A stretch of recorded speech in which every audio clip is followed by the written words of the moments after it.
Hey, how are you guys doing today? Great, Errol. How are you? I love your photo. Thank you so much, man. The tool that's there is a Native American. It's called a coup stick, which is all about building up your confidence and courage to go to your enemy and just touch him on the shoulder. And then this way you can say, hey, no matter how bad the world is, we can still touch each other. Wow, I need one of those. Sounds like a business. Oh, it is. This book gives people the opportunity to step into a world that was so dark, and yet you guys give us so much light. I love it. But to put it together, it required a lot of work. So how did you guys collaborate in that way?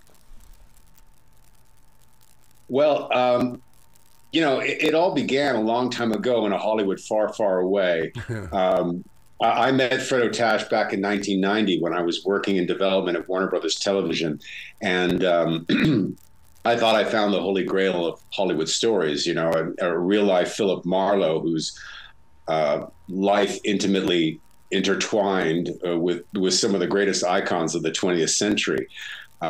Characters like Freddie Otash come along once in a lifetime. So needless to say, I was rather smitten, and I've been obsessed with telling a story ever since. And 3 decades later, here we are.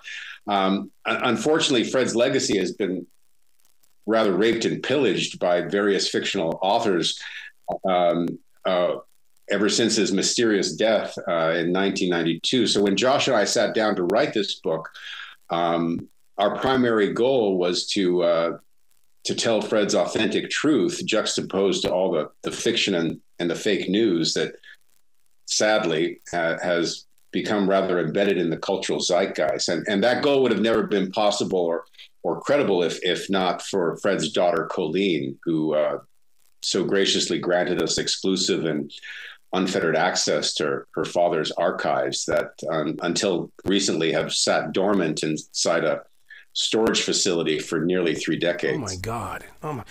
One of the things about this book is where I'm kind of torn is the fact that there's a side of me that feels that Fred is a hero, but at the other side, because of all of the fake news, like you were talking about, you don't know where to go in what direction, and this book really does set us straight.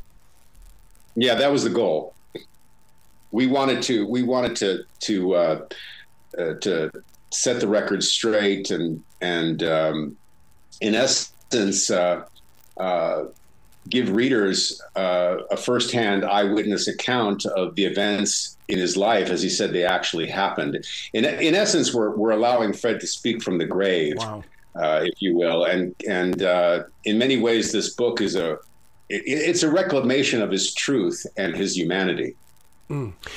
I call that theory, dear future reader. In other words, what we put on paper will be found somewhere else in the future, and how we put it out there. And that's exactly what this book is. It's like, hey, look, I lived this life, and now someone else is going to share that story, and we're gonna really bring it forward.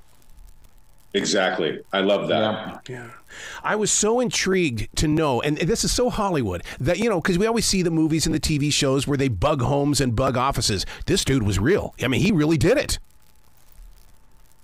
Yeah, he was notorious for bugging the homes and offices and playpens of the movie stars and kingmakers in his day. And let's face it, Fred operated in the gray area. He himself admitted the wiretaps, were illegal, but used them in many cases to help people out. And one of those situations was when Rock Hudson was kicking his wife, Phyllis Gates, to the curb. Fred was hired by her lawyer to record Rock's confession that he was a homosexual. In fact, had an affair the day after they were married, and was able to get Phyllis a divorce settlement, a proper divorce settlement that she well deserved. Oh, my God. I remember that moment so well, but sadly, I learned it through the National Enquirer, because Rock Hudson was still a superstar. He was on Dynasty, and the kissing and everything like that was taking place. People just, they kind of went, what the hell? What's going on here? And so I'm glad that you covered that in this book. Yeah, it's quite a fascinating story. There's actually, in the book, is a full transcript of his confession to Rock's confession to his ex-wife Phyllis, and delves into some of the areas that he discussed with his psychiatrist. So there's really some interesting depth, certainly in that case, that's covered in the book. Did you feel like historians, or did you feel like that you were journalists when you were putting this book together? I felt like an archaeologist. Yes. I mean, I thought it was rather ironic that I was kind of putting on my private eye. We were kind of putting on our private eye hats in investigating Fred Otash. And because we had this incredible treasure trove of files that just went on and on, it was absolutely amazing and fascinating. Can you imagine in today's world if Fred was here? Look at the technology that he would have in his hands.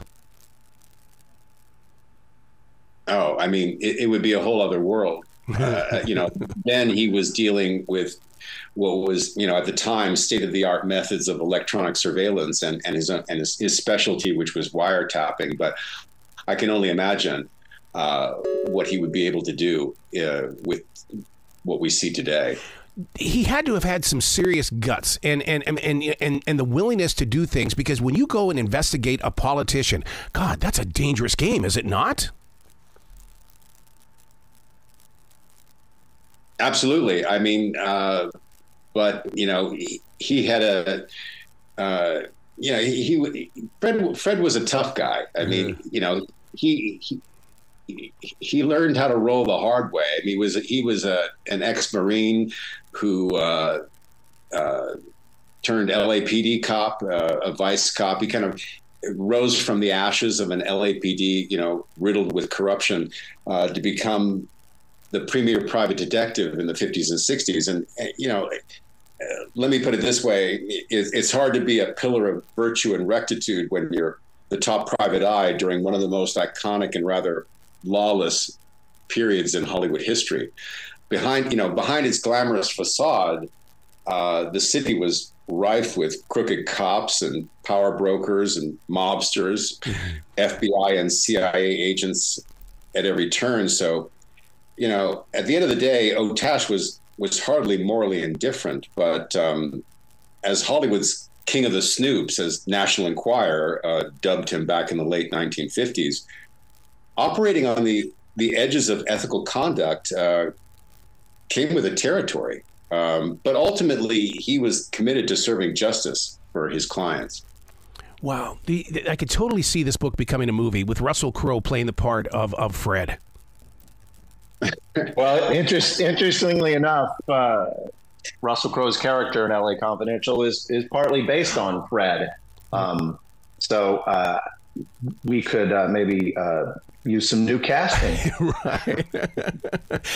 What's interesting about this book is the fact that we have all seen these black and white legendary photos, and it's almost like you guys step in between those black and white photos and saying, hey, look, there's a story here. I mean, Judy Garland, Frank Sinatra, you've got stories here that go with those photographs. Yeah, and that was the great part about having Fred's archive to write the book. You have the real information straight, from the horse's mouth as it happened at the time. So we're able to take those black and white photographs and add quite a bit of color in the case of many of these stories about Judy Garland and Frank Sinatra, Lana Turner.